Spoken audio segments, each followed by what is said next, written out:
The show that was built for your radio returns once again like a bad penny, a dirty secret, and even a bat out of hell. Although, unlike Milo, we here on the show eat meat, drink beer, and we don't have an over-the-top operatic album in our back catalogue. Instead, our back catalogue consists of hours of quality podcasts, all about motors, cars, and every single thing vehicular. This week, I'll be ranting about how big car manufacturers are all losing money. We've got a really weird hybrid Japanese off-roader that can be used for getting a large family to the supermarket. And yes, it's a grey import. We have all the news that isn't fit to print in the news. Some strange and forgotten fantastic driving roads and lost highways. And I will be asking the big question. If rich people buy Teslas and poor people buy Dacias, who are the offensive folk who are buying BMWs? A brand that, with the 1 Series, now proudly holds the title of the most, and I said most, unreliable second-hand car in the UK. And talking of second-hand unreliable things, say hello to my little friend. Oh, well, thanks, Rich. I'll have you know I'm always on time. That's EMT, Enfield mean time. I'll also have you know that unlike a BMW 1 Series, I only break down on rare occasions and not mechanically, just emotionally. But that's for my psychiatrist to sort out. As my colleague mentioned, the #1 podcast in its class returns, the outstanding programme that it was considered for an Oscar until they decided it really stands out in a category on its own and it needs to be kept on its own. Yes, the show is back. We have a weekly rant from Rich on the way, as he said. Yes. We have some interesting questions from listeners in our mailbag. This week, it's full and bulging. And if you like a quiz, and let's be honest, who doesn't like a quiz? Okay, maybe not the members of the French Resistance captured by the Gestapo. They probably didn't. But if you like a quiz, stay tuned. This week, it's about cop cars, which I'm calling Detective Inspector Car Nuts. That's nuts with an K and an N. K and a Z. So it's nuts. I see what you did there. Yeah. So stay tuned. All of that and more. I am Simon Sidjuan and Mr. Saturday Night Special. Got a barrel that's blue and cold. Ain't good for nothing. Put a man 6 feet in a hole.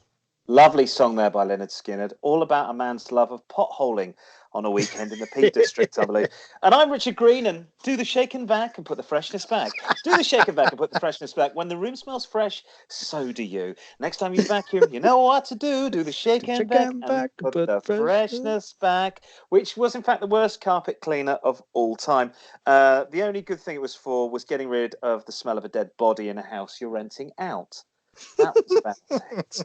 Other awful car freshening powders are available, and this is Car-Boyz.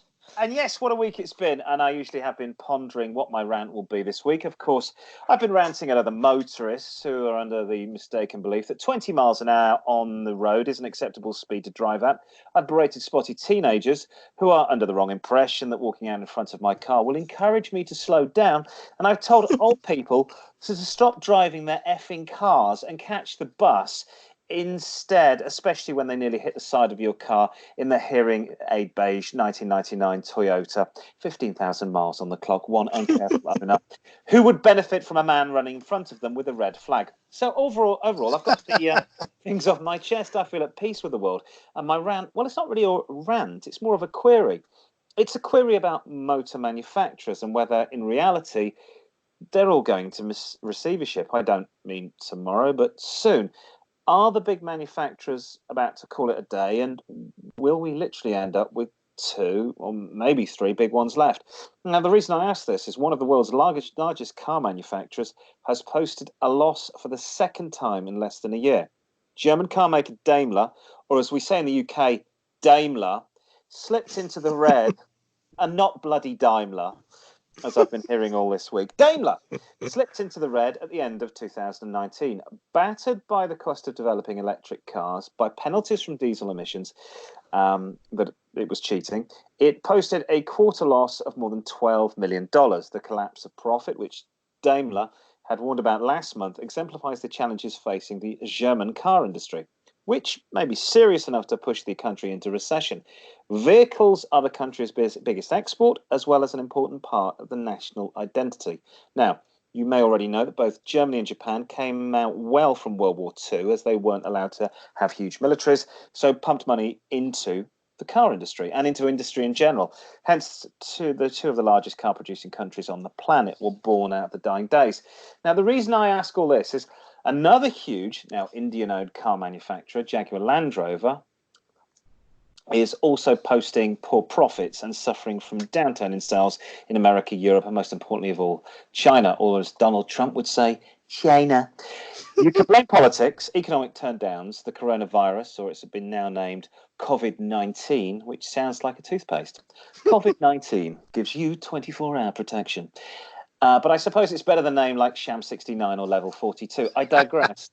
I think the real reason there's a turndown in car production is that you've made cars to good manufacturers.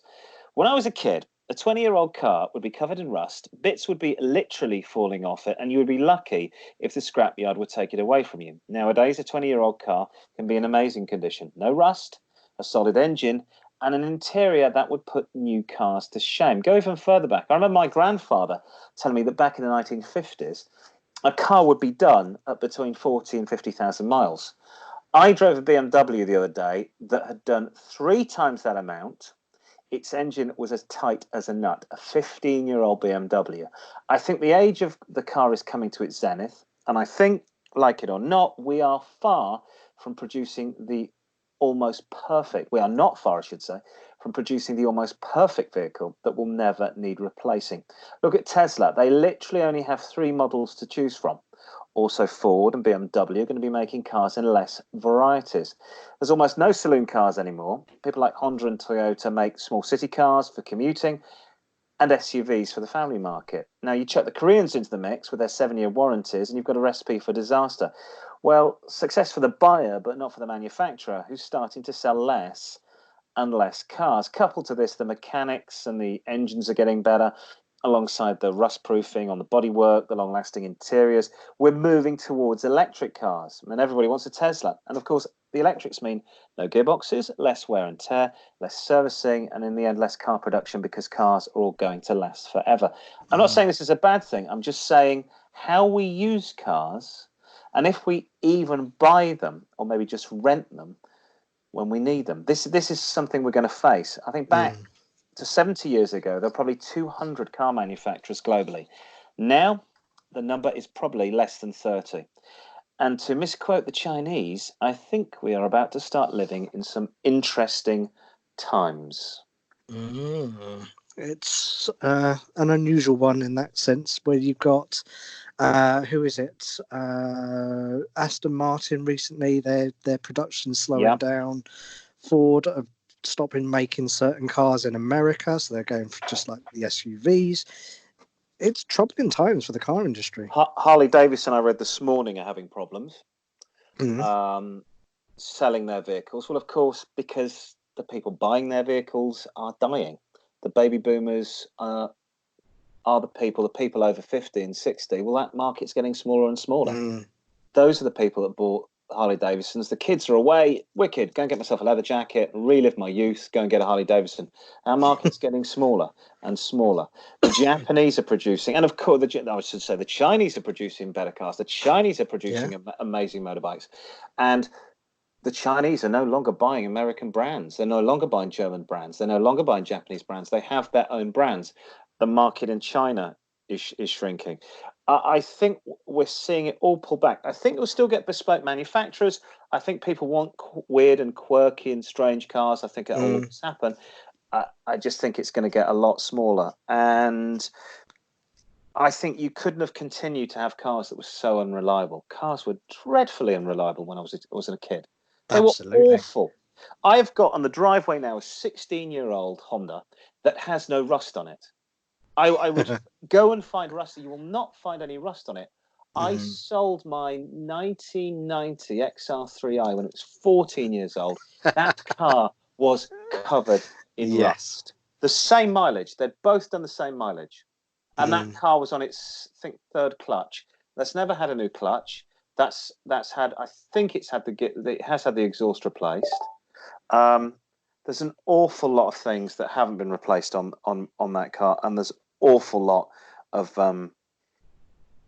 quality parts that just keep on going and going. So that's probably what we're going to see. Shall we do some news? Let's do some news. Hang on, let me cue up the music. It's all gone a bit Pete Tong. Hang on. Here we go.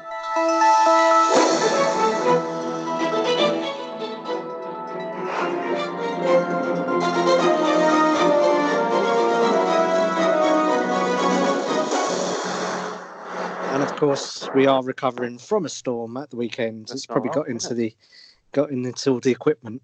That's probably why it wasn't working. Oh, hang on. There we go. Yes, was it storm? It was storms. Dennis. Yeah, it was. Well, we were arguing about the names of these storms. We had Kira. Somebody said Sierra last weekend, and this weekend, Storm Denis. Dennis. I don't know. Dennis could be the manufacturer of the big trucks, the fire engines. Yes, of course. If it was Sierra, it could have been Sierra. So I think maybe this Sierra. next one's going to be like Escort or something, because they're done alphabetically, aren't they? Nice. So first off, in news this week, for sad news for the big cat news, as we just mentioned, Jaguar Land Rover JLR is set to reduce production at its Castle Bromwich and Solihull factories in the coming weeks as part of a range of cost-cutting measures introduced due to fall in sales. The British firm's sales fell by 2.3% in the final 3 months of 2019, although the company actually posted an increase in pre-tax profits. Jaguar Land Rover has introduced a new phase of its Project Charge cost-cutting and recovery program, which is a bit of a mouthful, with the goal to save a further £1.1 billion, bringing total cost reductions to £4 billion. That's a hefty amount. Just a bit.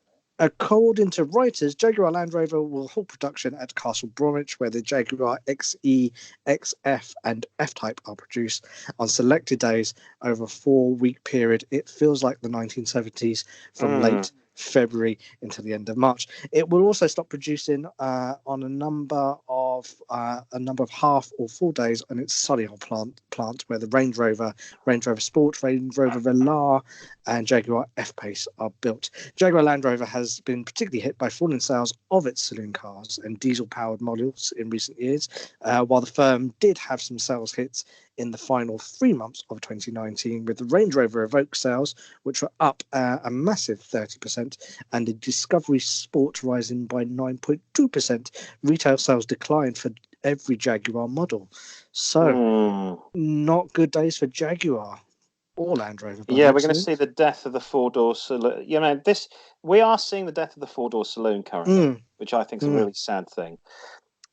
Which is and this Jaguar itself. If you forget the sort of 4x4s, it is that's a staple British four-door saloon. If you've got a Jag on the driveway, you've made it. My great uncle had was it the Mark II or Mark III, the gangster's car? And I remember my dad. This is the late 1950s. I turned up to pick my dad up from football. My dad's about 14, 15, and my dad said everybody was like, your uncle is the coolest guy. It's like the equivalent in America of turning up in a Cadillac. But everybody wants a 4x4. 4x4 is obviously the way to go, because that's where they can put all the batteries in their electric vehicles. Going forward, totally. Quite a sad little state of affairs. Well, let's hope that they do continue. The other worry is that will production completely move to India? I think we are a long way off that, just because of they haven't got the infrastructure for it. But certainly, the Defender is now being produced in Slovakia. Yeah. So, fingers crossed it won't see the end of car production in the UK. Meanwhile, in coronavirus spreads to the car industry news, Hyundai have been suspending car production at its South Korean factories this month, following disruptions in the supply chain caused by the coronavirus outbreak. A spokesman for the Korean firm has said most of Hyundai's 7 South Korean factories will be shut down for a few days this month. The closures have been blamed on a shortage of wiring harnesses, which are imported from an external supplier in China. Hyundai said a worker at the supplier's factory had tested positive for coronavirus, prompting the shutdown. He was immediately taken outside and shot. No, I'm joking. That was China. Hyundai's South Korean factories are responsible for 40% of the firm's global output and largely dependent on parts from China, as I think a lot of car manufacturers are. The firm was forced to pause production of the new Palisade SUV earlier this week due to parts shortages. Now, since the recent outbreak of the coronavirus in China, several manufacturers, including Ford, Nissan, Tesla, have been forced to suspend their domestic activities in an attempt to halt the spread of the illness. French car giant PSA Group's Chinese arm Dongfeng is headquartered in Wuhan, obviously the region where it was first detected. So that's halted almost their production. I do like Dongfeng. It sounds like a Spanish gangster. Now, I don't know if you can remember back to 2008 in the Olympics in China. China. The Olympics took place in Beijing in the summer. Now, I was working in, should I say, a television company that sells stuff live on air, and we had nothing to sell that Christmas because they closed down the factories in China because of the brown smoke coming out of the power stations and affecting people running outside for the Olympics. So we didn't have many Christmas decorations to sell on the shopping channel, which I used to work for. I think the coronavirus is doing the similar thing on a greater scale. And I think we'll see the repercussions in sort of probably more like a year's time as things start to run out. In fact, I just got a new iPhone, so I'm glad I've bought that. I don't need to worry now. It does make you think, doesn't it? When you do buy stuff off eBay, you kind of go, should I be opening this? I just wet wipes their hands. Wet wipes and a mask on. And apparently, I don't know whether this is true. The rumor I've heard is that the masks aren't that helpful in fighting the coronavirus. Yes, they've got very poor reviews and they don't actually work. So some of them can go into like the 20-30 pounds worth for a mask or a packet of masks, and they don't work. Well, as you know, Simon, I am very anally retentive, and I'm currently wearing a hazmat suit, which is garnering me strange looks from local people, but strangely fans of Back to the Future are loving it. So, you know, pluses and minuses. Oh dear. Should we do some green news? Yes, green news. Go green and save cash news. The electric car revolution is poised to hit the UK this year, largely driven by a change in the company car tax rules. After the upcoming changes were announced in July 2019, sales of EVs doubled in the second half of the year compared to the first half, according to figures from this is an easy one to say, Society of Motor Manufacturers and Traders. Woo-hoo. Oh, you mean SMT? Business leases firm Alphabet reported a 165% rise in orders for plug-in vehicles, or vehicles, as we'd call them. The UK's company car market is big business. Up until the end of November last year, 53% of cars sold went to fleets, according to SMMT figures. Company cars aren't free. They are heavily taxed perk in this country since 2002, when the government had pegged the rate of duty on the car's official CO2 emissions figure. That moved forced drivers out of their big, thirsty petrol engine cars into more frugal diesels as companies sought to reduce the tax burden on their employees. This year, however, the focus switches to plug-in cars, and from April, people who choose electric cars will pay no company car tax at all. Bastards. Oh, yeah, okay, right. To give an idea of how generous the new taxes will be, the driver of a Nissan Leaf EV electric vehicle currently pays between £871 and £1,960 in company car tax, dependent on their salary. But from April, it falls into a 0% tax band, which means they'll pay absolutely nada. All of this comes despite the fact that the Tory government in the UK has cut the grant for electric vehicles and abolished the grant for people buying EVs. So it's just moved it from one place to another. Yep, that's pretty much how government works these days. Yeah, we'll give it with one hand and we'll take away with another. I like the fact that the Nissan Leaf, you won't pay any car tax, and you won't be able to drive over 100 miles either. Do you remember? I got talking to a guy whose company bought a load of hybrid vehicles about 5 years ago, because the government were giving massive tax relief on them. Yeah. They bought all the hybrid vehicles, and when they sold all the hybrid vehicles, they discovered in the boot of every single hybrid car the electric charging leads that had never been opened out of the plastic bags. And people are just the drivers. I'm not plugging this into my house and using my electricity. I'll just use the petrol that the company's going to pay for. Yeah. So they would just go to the garage, filling it up, driving it around, and never, ever taking the car home to charge at home. No, I'm not going to do that. The problem with all of this, it's robbing Peter to pay Paul. And if we all drive electric vehicles, as you well know, we'll pay lots of company car tax. I have my eye on a new car at the moment. I really would like to buy a Hyundai Genesis. I think they may even be called just the Genesis. But it has a 3. Is that with or without Peter Gabriel? Definitely with. It's the weird Genesis, not the one, not what in the air tonight, Phil Collins. Nobody likes that Genesis. The 80s Genesis, it's the 70s Genesis. But it's got a 3.8 litre petrol engine. And even though I don't drive more than 8,000 miles a year, I will end up paying £500 a year in company car tax. Okay. And my current beauty outside that's got a 2.6 litre engine, my Honda Accord, I currently pay £300 a year in car tax, despite the fact a colleague of mine pays £30 a year, but because he drives a Polo Bluetooth, he only pays £30 a year, except he does nearly 60,000 miles a year. Ooh.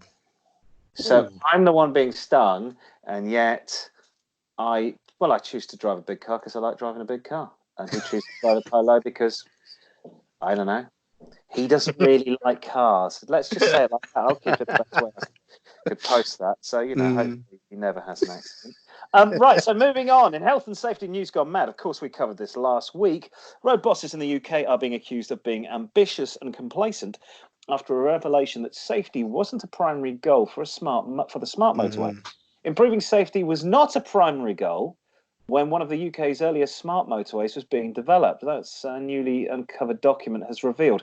The 2012 Highways Agency, Highways England's predecessor, produced a report that considered the provision of additional emergency refuge areas, ERAs, surrounding a fatality hotspot on the M1 smart motorway north of Nottingham. The document stated the primary goals for the scheme do not include improving safety and road user safety.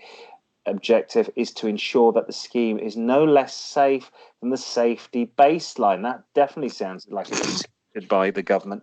The AA, which covered the document, criticised this goal for being, in quotes, unambitious and complacent when it comes to the crucial safety of the motorway, end quote. The report shows that the Highways Agency knew there was a risk that the number of vehicles stopping in 5 lanes would increase. So, the point of smart motorways was purely to decrease congestion, and safety was thrown out of the window, which is what every single person I know that is passionate about motoring thought. It's what I was like, you're not going to have a central reservation. No, we don't need one of those. Wow, that's really dangerous when a lorry driver falls asleep at 80 miles an hour, 60 miles an hour. And as I mentioned last week, I never forget watching this program about Singapore when they closed the roads. Going into Singapore, they opened all the roads, and there was one from Malaysia, and there was one road over the bridge coming into Malaysia from Singapore, and vice versa.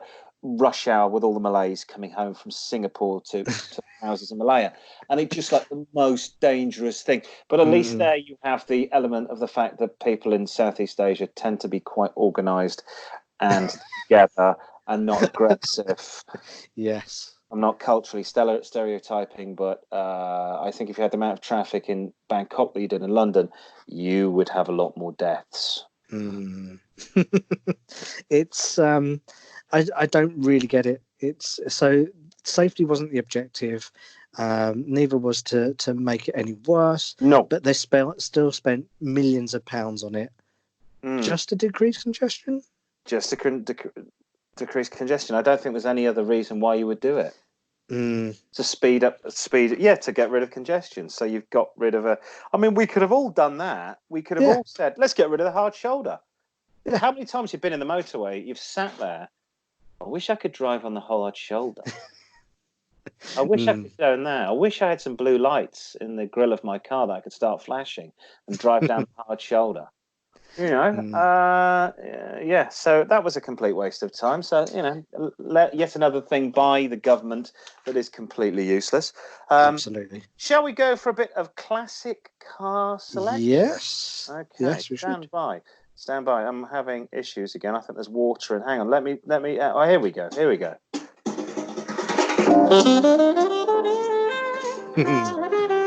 I recorded this earlier on. Nice. Oh yeah. All right. Thank you. Smoky jazz class. Thank you. Yeah. That's. Thank you. No. Thank you. Very difficult to control this band in the studio.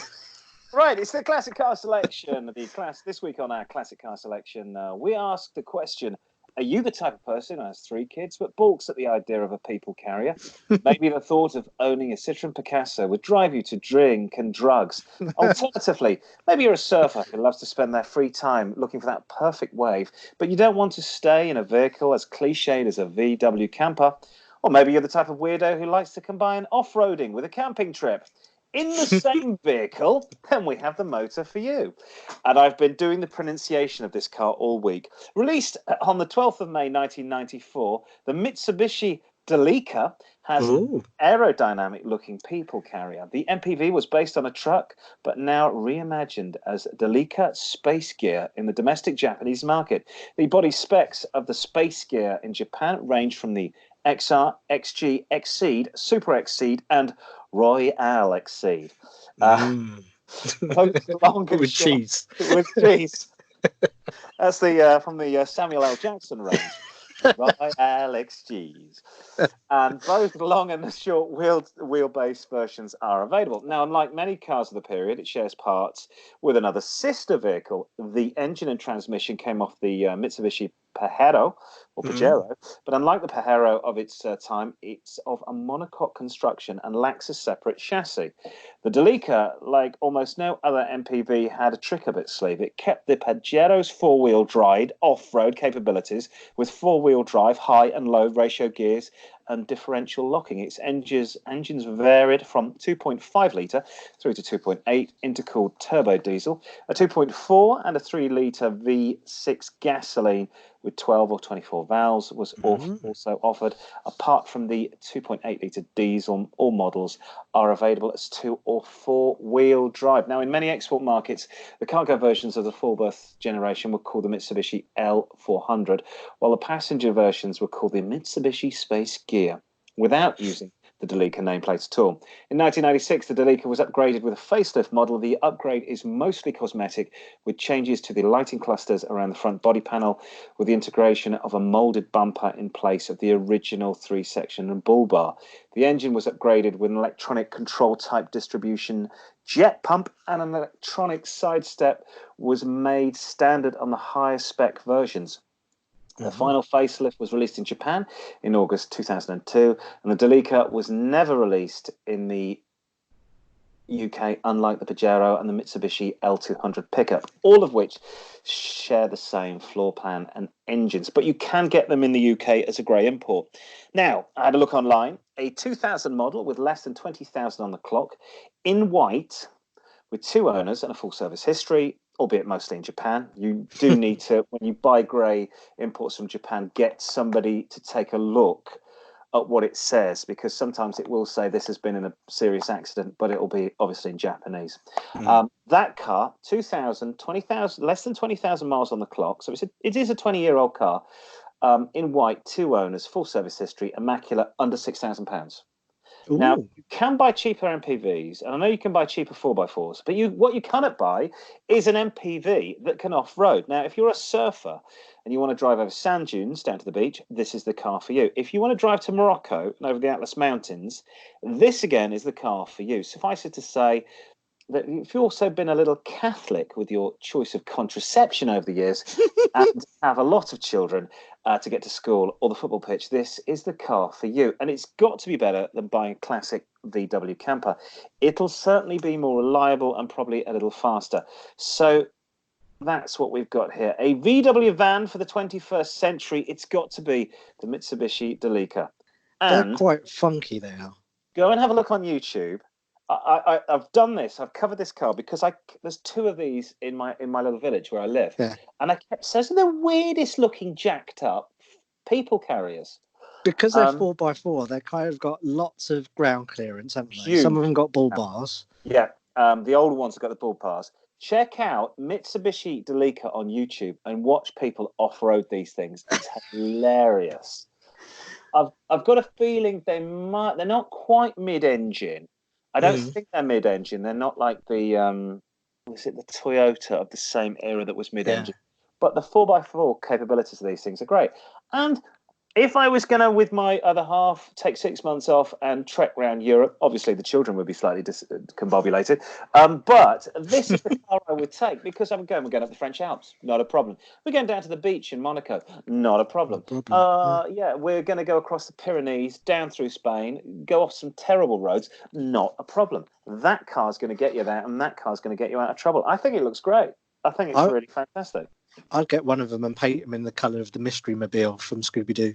You could do that. My stepsister had one of the original people carriers. Oh, hang on. And it's not. It was one of the original people carriers. It was an F-Reg, and it was green and blue. And we used to call it the mystery machine. Fantastic. It must have been something like an Espace or something like that. I think it might have been an Espace. I think it was the Espace.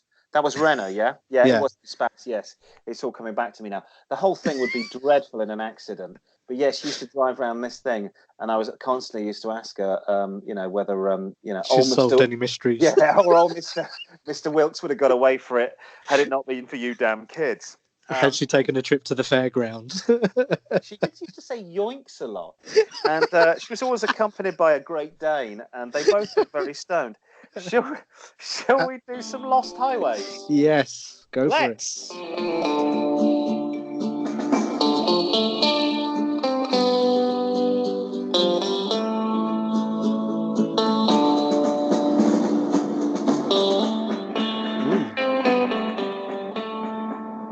That was very Hank Marvin this week. It was. It took me all week to record that.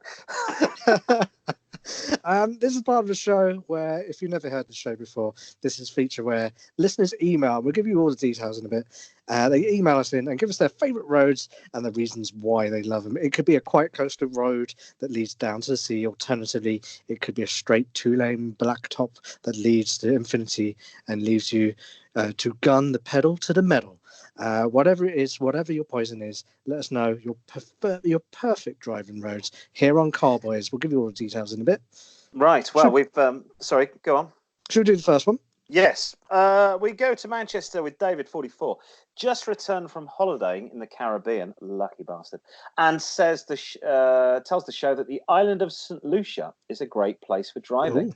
In many ways, St. Lucia is a very easy island to get around. There really are not many main roads, particularly in the local areas where visitors are most likely to travel. But in the more developed north of the island, the greatest concentration of tourists can be found. There are a few places that can be confusing. North of Castries, there's only one main road, the Gross Inlet Highway, which extends along the northwest coast to the areas of greatest concentration of tourists, such as Rodney Bay, Gross Islet, and Cap Estate. Several resorts are located directly or close to the highway. Signage makes it easier for them to find if you note ahead of their general locations on a map. On Google Earth's view of Castries, you'll note that the road going out of town to the north makes a 90 degrees turn GFL to Charles Airport runway. Now, one great route, he says, is Castries to Marigot Bay.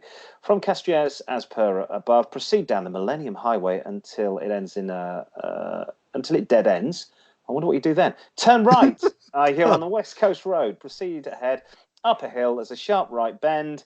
Then continue down the other side at the bottom of the hill, right next west, turn and proceed to a steep road. This is very specific, David. The entrance to Marigot Bay is there. There's a bus stand at the intersection. I suppose you just get drunk and take the bus. The island is so small, you can't go wrong. You'll have the most fun at slow speeds because of many twists and turns. Hire a car, open up the sunroof, and have fun. Actually, yes, he's right. I do believe that if you're on a very small island and you bomb around in something really tiny, like a Suzuki Jimny, I don't know what they have in St. Lucia. Imagine some sort of small American car. You can have a lot of fun. Little Jeep, go round. I hate to say it, the only thing I really know about St. Lucia is the rum captain's table is rather good, which I've had a couple of bottles of that before. Other rum brands are available. That's fine because you do say there is a bus stand anyway, so yeah, you just go to the bus. Make it back, just get the bus. Just drink the lime and the coconut down on the beach. Forget driving, really. But there is something nice to be said. I've been to an island called Langkawi in Malaysia quite a few times, and I always hire a car there just for a couple of days because there's no traffic, and being a Londoner, it's the most pleasurable thing. Bomb around the island, less than 30 miles an hour, and just drive around through the jungle, go up a mountain, go up a volcano, down on the beach, go on the beach, swim around, back in the car. And again, as they always say, the fastest car in the world is a hire car. It is indeed. Should we do another one? Yes. Sierra 1982, no doubt named after the year the Sierra came out. I think named after Storm from last weekend. Oh, yeah. They write to us from Montreal. It doesn't say whether it's a man or a woman, but it may be from a little column A, a little from column B, a little from the plus section. Who knows? Yeah, we don't want to say. We're very LBGTQFYZ on this programme. We're all exactly. They say one of the great driving roads is in Iceland, not the shop, the actual place, Iceland. Whether you stay on the main ring road, then that circumnavigates the island, or venture off into smaller unpaved routes, Iceland is the place for scenic drives. But be sure to check the road and weather conditions before you venture. Probably also check your volcano activity as well. One of the favourite roads is the Golden Circle, a 234-kilometre route, a round trip from Reykjavik. It's stunning every season. In fact, seen it in different seasons, and the drastically different beauty each display is the reason to drive this scenic route a few times in different seasons. It's also the most well-trafficked tourist route serviced by buses. Again, by buses. There we go. You could just drink vodka and go around Reykjavik. It's serviced by a bus from Reykjavik every day. The scenic route also has a great option to do on your own, as it allows you to stop off to other attractions along the way, beside the three main ones, which is the Thingvellir National Park, the geysers, the geothermal area, and the Gullfoss waterfall. Added to the traditional Golden Circle, that's Golden Circle route, is a trip south to the town of Hegervördi. And the high plateau of you pass on the way to, that's the name of the place, you pass on the way to Reykjavik. This is a great drive to take if it's your first time in Iceland or you have limited time. The roads are well maintained and open throughout the year depending on the daily weather. Yes, that's the Golden Circle. The Golden Circle, as opposed to, hope you don't get caught in the rain, then it would possibly be a golden shower. Also, Iceland, unlike a lot of Northern Europe, Iceland gives very low prices and uses the 1990s presenter Denise Van Outen to promote their awful food. Iceland is like the rest of Scandinavia, and unlike Northern Europe and England and North America, when it freezes, it freezes. So the roads are in pretty good condition because it freezes in November and unfreezes, I'm guessing, April, May.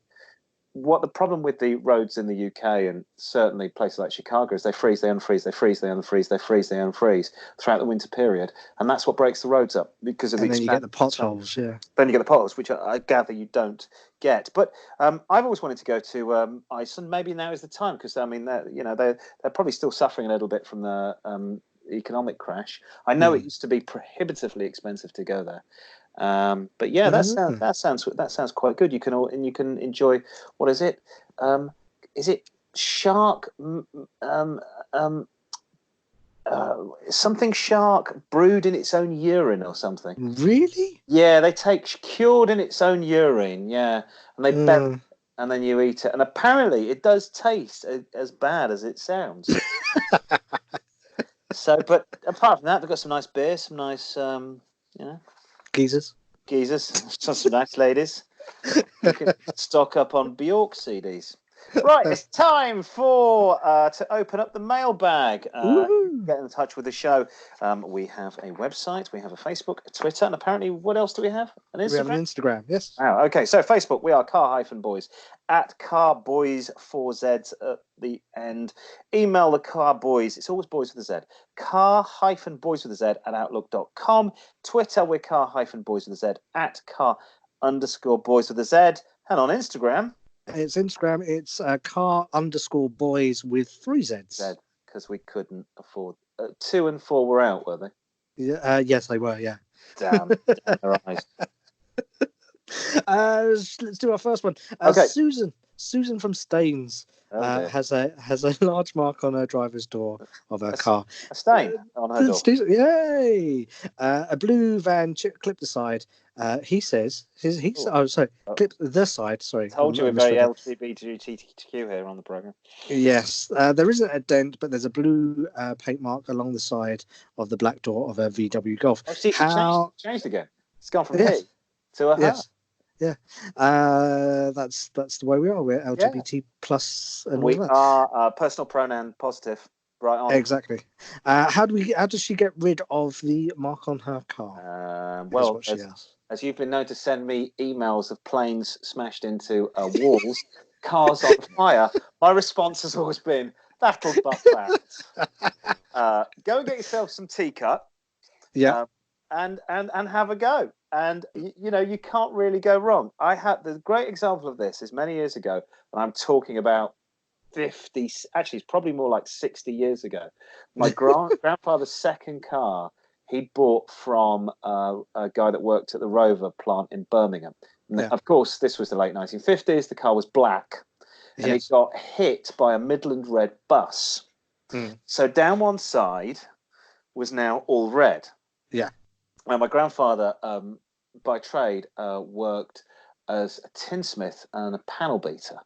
So he said, I can get rid of this.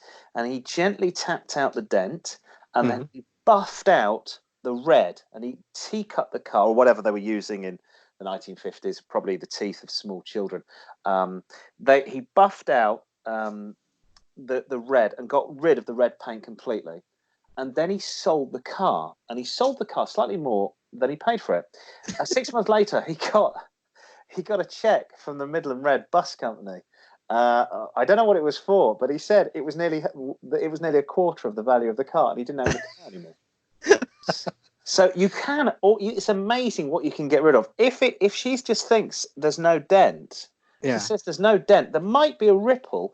Go ahead, go try and tea-cut it out, and you can get these amazing things. I wouldn't advise you using them, but you can get these amazing plugs that you can attach onto the side of your car. You've got to use them very carefully because you can create more dents than.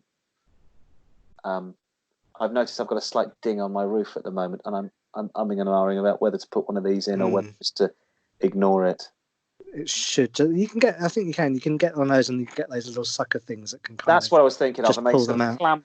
They clamp on, and then you give it a little pull. But maybe just try a little bit of tea-cut, and then polish and polish and polish and polish and polish and polish, and depending on how much her golf's worth, then who really cares. We've got Charlene writing to us from Gateshead it's in the north of England. She said, she said she's never been to me. Which, if you are over the age of 40, you might know as a song back in the 1970s, I believe. Charlene, they've never been to me? No, okay. No, she said she's about to buy a second-hand car for commuting to work. She's moving on up, like Curtis Mayfield, from a 1 litre to a 1.6 litre engine. How does she calculate the road tax? Okay, this gets really confusing. So it's second-hand. So let's suffice it to say she's not going to be buying a new car. It's a car that will need an MOT. Yes. Right. Zero emissions, zero CO2 is nothing. 1 to 50 CO2s is 140. 51 to 75 is 140. Basically, all the way up to... Oh, hang on, I've messed this up. Oh, hang on. I've missed a page.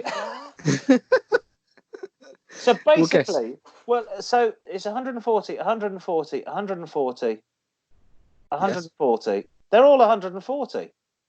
So everyone pays 140. Yeah, well, they don't pounds. because I've just paid 300. Huh. I think you pay, from what I gather, it goes 10, it goes 0, then it goes 30, then I think the next one is 140. That takes you up to about a 1.4, 1.6 over, depending on the age of your car, will take you about to. It used to be 260, that's now 300. And if you're going out there, so she might find, depending on the age, she could have a 1 litre where she's paying £200 on it. Wow. It's all about CO2 emissions and the age of the car. If it's really, really old, like it's 40 years old, I don't think you pay anything, do you? I don't think no. So, because it'll be a classic car. But anything over a 1.6 or up to a 1.6, you could be looking up to about 200. Anything over a 1.6, and I've got a 2.6, that's 300. And if you would like to go out and buy a 4 litre or 5 litre car, that's pretty much going to cost you £500 a year. Wow. This is what I was saying earlier. It's a real stupid tax because it doesn't take into account how much you drive. So my friend has a Polo Blue Motion, Motion, £30 a year. Yeah. He drives more than 50,000 miles a year in it. I mean, or you could have a 5 litre Bentley, which you literally drive 3,000 miles a year in. That will incur a road fund license of £500. Ooh. Yeah. So it really needs to be switched to tax. So I sort of worked this out, and I realised I've worked out completely incorrectly. Anyway, the best thing, Charlene, is to go on the government website and enter. You can do it by entering your reg into the little search engine, or and it will tell you on that. And that should give you a rough idea. Or also go to Auto Trader, and I think Parker's do it as well. And if you enter the type of car you're thinking of buying, to say a 1.4 Honda Jazz, it should tell you in the specifications of that car, performance levels, also what road band you'll fall into. And then once you find out the road band you fall into, then you can cross-reference that with the government website and find out how much you're going to have to pay a year. There you go. So, Charlene, that's what we recommend that you should do. But pretty much buy the car that you want to drive and don't really worry about whether you're going to be paying £100 or £200. Because in the great scheme of things, if you buy a car that you're going to be paying no road tax, but you absolutely hate it. So what's the point? Yeah, exactly. Should we do another one? Please. Keith 711, I'm guessing that's his name, 711 from Boston, writes to us about roads. He says there's a huge problem stateside with potholes. This is what we were talking about earlier on. He must have been. I don't know. I don't think this did come in earlier on, prior to the show. He says potholes are getting worse. He says roads are terrible and the governments are doing nothing to sort out the problem. That may be stateside. That's also the same here. They're not doing stuff to fix the potholes in this country. By me, there's actually a raised zebra crossing that's got 2 massive potholes in there. You have to tell people that are not in the UK what a zebra crossing. What's the equivalent in America? There is, I don't know what's good, because they got jaywalking. So basically, it's a black and white stripes that go across the road that look like the side of a zebra, and you are required to stop if you see anybody on there, unless it's a cyclist, and then I believe by law you need to speed up. Yeah, it does actually look like a run over zebra. That's why it's called a zebra crossing. Why is a pelican crossing called a pelican crossing? Because there's a big beak next to it. I don't know. I don't know. This is maybe a question that maybe one of our listeners could tell us the answer to. I don't know. It's always a pelican crossing. Again, Americans are listening to this going, what are you talking about? The giant pelican on the side of the road? I tell you, he's talking crap. As I mentioned earlier, Keith is highlighting the problem with the freezing and unfreezing of sub-Antarctic, sub-northern countries. You don't get this problem in Spain. You don't get it in Italy because it's warm most of the time and it never really freezes. Northern states of Europe, England, Germany, and in particular northern areas of like New York and Chicago and Buffalo, it freezes in the winter, but it unfreezes and it freezes. And so the water expands in the puddles and breaks up the road. there is massive underfunding in the USA for roads. I mean, it is frightening.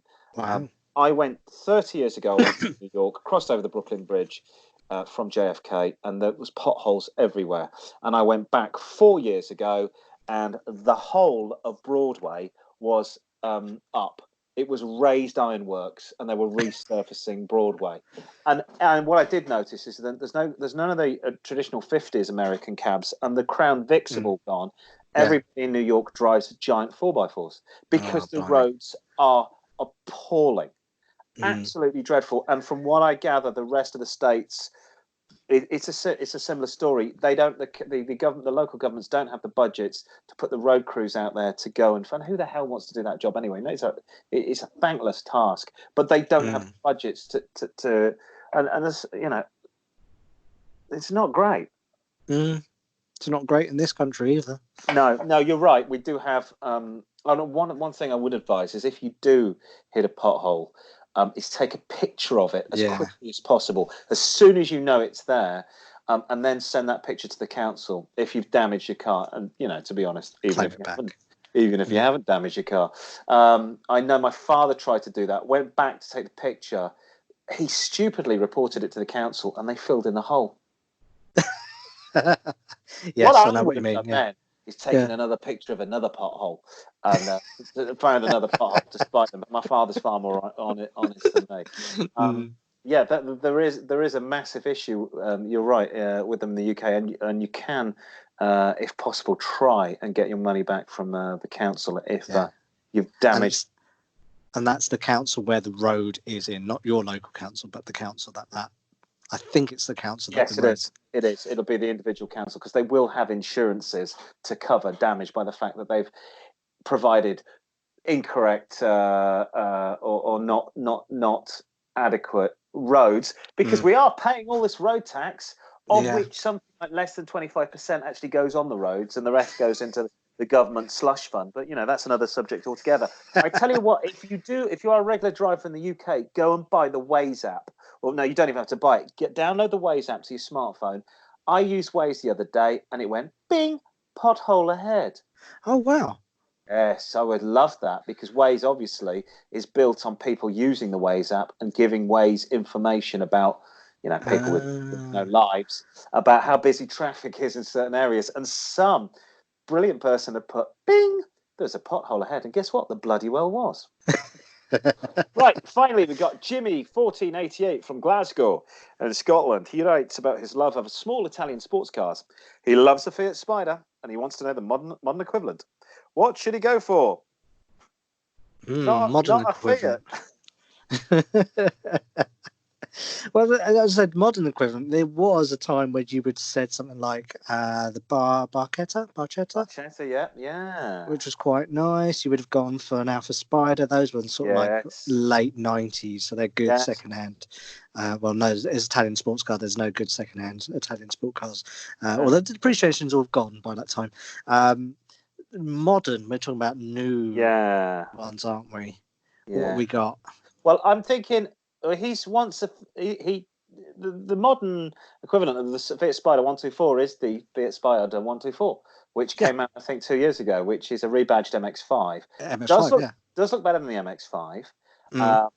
If you want a bigger car, I was thinking Alfa Giulia, I think Quattro Formaggio or something. Doesn't that mean 4 cheese? I think I just said a 4 cheese pizza. Yeah, it could do. I don't know. I'm not Italian. More money than that. Maybe a second-hand Maserati, but beware the money pit that is the Maserati. So I personally would go for the Mazda. I like the Spider 124. It's a pretty looking car, and I think they've done it. They've made it look very sporty. I think they're targeting people like Jimmy. It's your second car. But you've got all that lovely MX-5, and we know the MX-5 drives well. Yeah. So it's got Japanese parts easily available. Just a little bit more stylish Italian in it, and I think you can get them with blacked out sort of noses. Less bright work on it. It's much more. It looks like a racer. Yes, go for one of those. Are we ready for a quiz? Yes, ready for the quiz. Here we go.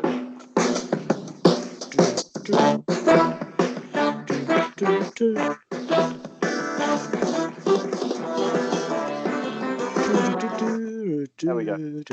Thank you. Of course, it's the quiz this week. It's based on some of the best loved TV detectives. Thank you. We have a contestant from South West London who's going to be taking part in this quiz. In the past, we've spoken of people like Bodie and Doyle, who of course drove Ford Capris and the Professionals. Right. These, however, are detectives who drive cars that reflect their personalities.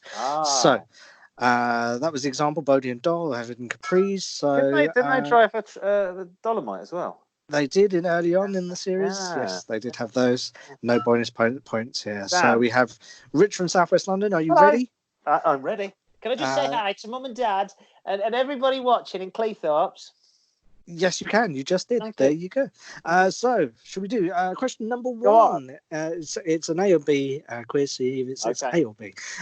In the TV series Columbo, starring Peter Falk, what car did Columbo drive? Was it A, a Citroen Traction Avant, or B, a Peugeot 403? 403 Peugeot. Beautiful looking car. Bing is the right answer. Correct. Fantastic. One score on the doors. Question number two. In the first series of Midsummer Murders, with John Nettles, your friend and mine. Oh, yeah. I used to know him when he had a neck. What car did DCI Barnaby drive? Was it A, a Ford Mondeo, or B, a Vauxhall Vectra? Ford Mondeo, Vauxhall Vectra. That was the John Nettles character. It was, yes. I thought he drove a Rover 75. He did later on, yeah. But this was in the first Mondeo. series. Let's go Mondeo. Bing is the right answer. He did drive on those. Question number three, sticking with John Nettles, because we like him, on the island of Jersey, he played Bergerac. Yeah, go on. What car did he drive? Was it A, Triumph Roadster, or B, a Bentley Speed 6? It was a Burgundy Triumph Roadster. It was indeed from 1947. Fantastic looking car. Right answer. I bet you they had to jumpstart that thing. Every single. When did they make Bergerac? Mid to late 80s? I think so. So it was a 40-year-old car then. Yeah. Every morning they were getting out the back. The Land Rover had come on. They'd connect the leads up to restart that thing. First people on the set to get the jump started. Definitely. Right. Let's make this slightly harder. In the UK's answer to Charlie's Angels, it was Cat's Eyes with Jill Gascoigne and Leslie Ash. Yeah. What car did Maggie Forbes, who was played by Jill Gascoigne, what car did she drive? Was it A, a Vauxhall Cavalier SRI, or B, a Ford Sierra Ghia? Vauxhall Cavalier SRI. You might be able to get this by the other cars that were driven in the series by the other two ladies. Do you know what? I think one of the women drove like a hot Metro, like the MG Metro. Did they drive an XR4i? XR3i, one of them did. Let's go for Ford then. Let's go for the That Ford is correct. That is right. They were all driving around in Ford, so that is correct. It was the Ford Sierra Ghia. Leslie Ash in that series. Yep. Leslie Ash. Question number 5 in the US. Glynis Barber in Glynis Barber. Dempsey and Mate, please. Basically, yeah. A lot of my boyhood fantasies there. Moving swiftly on. Yes. Question number 5. In the US TV series Magnum P.I., Tom Selleck drove around with a moustache in which Italian sports car? Was it A, the Ferrari 308 GTS, or B, Ferrari Testarossa? Oh, it's 308 GTS. It is. Right answer. Yes, it came with a moustache in the glove box. Okay, next question. In the 80s, still in the 80s, Don Johnson played Crockett in Miami Vice. In the first two series, he drove a replica of which classic Ferrari? Was it A, the Ferrari Daytona Spider, or B, a Ferrari California? Okay. I think the Daytona is... I'm going to get... Right. I thought these are earlier cars. Yes, because later on he drove... It's a white Lambo? I think it was a white Testarossa. Yeah. Okay. But in the first two series, he's in Miami. Let's stick with the commitment. Daytona Beach. Is the right answer. It was a black Ferrari Daytona. Of course, both Magnum and Miami Vice, Ferrari wouldn't lend them a car, so they had to use replicas. Oh, were they both replicas? They weren't real, yes. That's genius. So basically, if you saw the original track of Thomas Magnum at the opening shot taking off, that's probably a VW Beetle going. Probably. So they were replicas. Okay, question number 7. Cagney and Lacey this time. What car did the duo drive? Was it A Crown Victoria, or B, a Dodge Diplomat? I'm going to say, because they're government employees, I'm going to say a Crown Vic. Oh, I threw that one in to throw you. It wasn't. It was a Dodge Diplomat. It was in tan, no less. A tan-coloured Dodge. It paired well, the car. Or Cagney and Lacey. Question number 8. In the Scandi Noir, a bit more recent now, in the Scandi Noir series, The Bridge, the main character, Saga Norren, played by Sophia Helen, drove which classic German sports car? Was it A, Porsche 911, or B, Audi Quattro? I don't think she could afford a 911. I'm going to say Audi Quattro. I never watched the series. Oh, it wasn't. It was a 1977 Porsche 911 in Hunter Green, no less. Cliched, because isn't that what Morgan Freeman drives when he's playing? He drives his character, and Along Came a Spider. It's the same. It's also a Porsche, and he's a psychological police detective. Okay.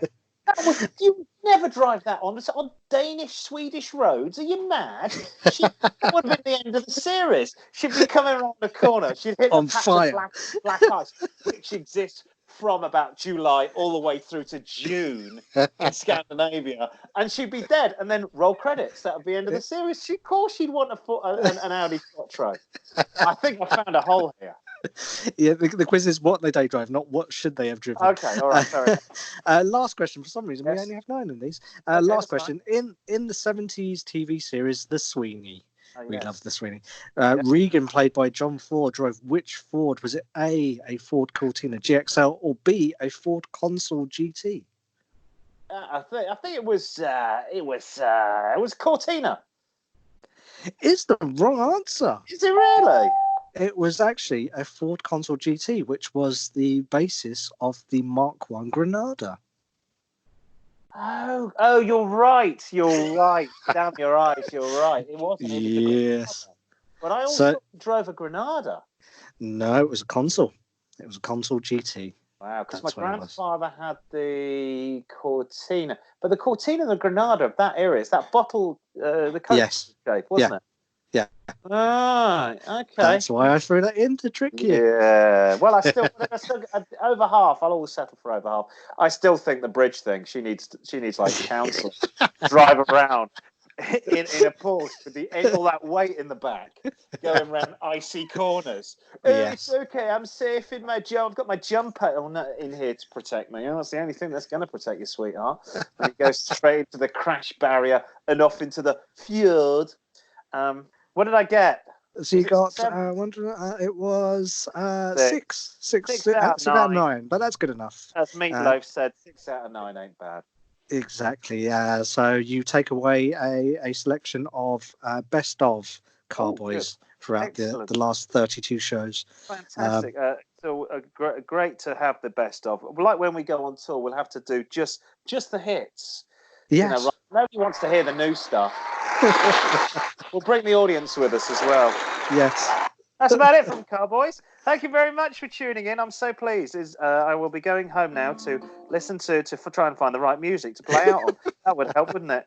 Thank you for tuning in. That's it from us this week. We will be back. Apologies for the delay in the show. It should have been taking place obviously last weekend, but certain people want to go on holiday. You know, what can I say? How was it in Spain? Very nice. It was lovely and sunny. I've never been to Barcelona before. Oh, have you been to you though, like Charlene? Maybe I was with Charlene. Oh, excellent. We'll find out more next week. Email the Car-Boyz, carboys@outlook.com. Car-Boyz@outlook.com. We are on Facebook, Car Car-Boyz at Car-Boyz with 4 Zs. Twitter, Car-Boyz at Car_Boys with a say. Say goodbye in Spanish, Simon. I don't know it. I don't know Allah. That's hello, That's isn't it? hello. Adios. Adios. From amigos. Hasta mañana.